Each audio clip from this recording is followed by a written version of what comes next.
Hello, कोण RTO का? हो बोलतोय साहेब. आमदार मांगर बोलतो. साहेब नमस्कार, बोला ना साहेब. नमस्कार. अरे पकडू नका गाड्या अशा लहान लहान लोकांच्या, गरीब लोकांच्या. जरा मोठ्या लाईनच्या गाड्या पकडायच्या. आपण आपल्यालाही सांगायची आवश्यकता पडली नाही पाहिजे आरटीओ साहेब. नाही ना साहेब, आता कसं आहे माहितीये का, थेंबा थेंबाने तळच असतं म्हणल्यासारखं. थेंबा थेंबाने कहाच्या शेत उठायचं तळस असते का हो? मला सांगा. हा, गोरगरिबाच्या गाड्या पकडता, लाईनच्या गाड्या पकडता का तुम्ही? हा, हुशार. थेंबा थेंबाने तळ साचायले का? हो रे, थेंबा थेंबाने तळ साचणार वाल्या.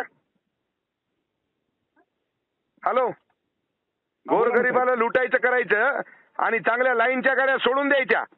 मलिदा तिकडून भेटला की 20 क्लोज आणि इकडे गोरगरिबाच्या मायला घोडे लावायचे का? हे धंदा आहे का तुमचा? हो रे, आता असं बोलल्यावर मी काय बोलणार साहेब? अशा बोलल्या नाही. पीएचडी आहे म्हणलं याच्यात. आरटीओच्या धंद्यामध्ये मला सांगायची आवश्यकता नाही. थेंबा थेंबानं तळ साचते. त्या गरीबाचं थेंबा थेंबानं तळ साचवता का तुम्ही? चांगल्या लाईनच्या गाड्या पकडता का तुम्ही कधी? त्याच्याकडे पर्ची देता तुमची. आगाव नाटकं करू नका. ती गाडी सोडून द्या साहेब. गाडी त्या शेतकऱ्याची नाहीये.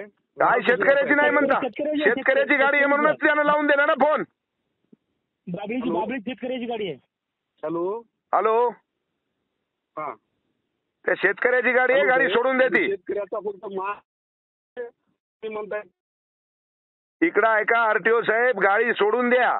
नाही तर मला तुम्हाला सांगतो 26 तारखेपर्यंत मी बिझी आहे. 27-28 तारखेला मला पुसदला यायला वेळ लागणार नाही आणि गाड्या लावायला टाइम लागणार नाही. जेवढ्या गाड्या लागतील तेवढ्या गाड्या तुम्हाला सांगतो. मला माहिती आहे तुमची काय परिस्थिती राहते आरटीओची.